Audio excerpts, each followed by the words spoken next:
Please subscribe to our YouTube channel. Like and share this video.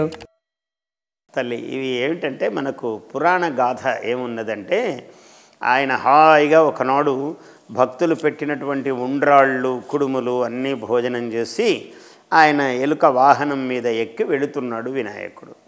వెళుతూ ఉంటే ఏమైంది, ఆ ఎలుక కూడా పాపం ఇంత పెద్ద రూపానికి చిన్న రూపము ఎలుక వాహనము. అందువల్ల ఆ చిన్న ఎలుక మొయలేక నెమ్మదిగా అడుగులు వేస్తూ ఉన్నది. ఎప్పుడైతే అది అలా అడుగులు వేస్తోందో దాని శక్తికి మించిన పని కాబట్టి ఎక్కడో ఒక చోట ఒరిగి పడ్డాడు వినాయకుడు. లోకానికి ఒక సందేశం ఇవ్వడానికే జరుగుతాయి, లేకుంటే వినాయకుడు ఎలుక మీద నుంచి పడటం ఏమిటి అంటే లోకానికి ఒక తత్వము చెప్పాలి కాబట్టి ఇలాంటివన్నీ వాళ్ళ లీలలలో భాగాలుగా జరుగుతాయి.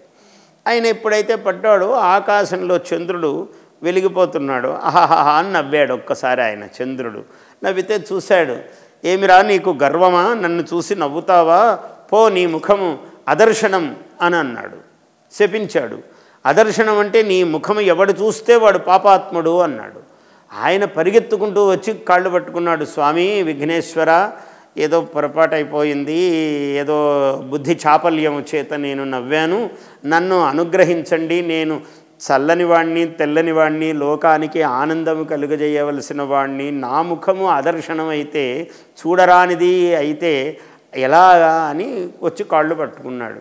ఆయన చాలా శీఘ్రముగా వరం ఇస్తాడు. గణపతి దగ్గర లక్షణం కూడా ఏమిటంటే చాలా ఆయన ఒక పిల్లవాడి యొక్క మనస్తత్వం. తప్పు చేశానని ఇలా అని గుంజీలు తీస్తే ఎక్కువ సంతోషం గణపతికి. నమస్కారము నిజమే, అన్ని దేవతల్లాగా నమస్కారం చేయవలసిందే, కానీ ఎక్కువ సంతోషం ఆయనకి ఇలా అని అపరాధం చేశామని గుంజిళ్ళు తీస్తే ఆయన శీఘ్ర ప్రీతి, గణపతికి వేగముగా ప్రీతి కలుగుతుంది. అలా చేశాడు వచ్చి చంద్రుడు. ఎప్పుడైతే చేశాడో ఆయనకు ప్రేమ కలిగి నాయన ఒక్క చవితి నాడు మాత్రమే పో, నీ ముఖము అదర్శనీయము, ఎప్పుడైనా నీ ముఖం చూడొచ్చు పో సంవత్సరంలో అన్నాడు.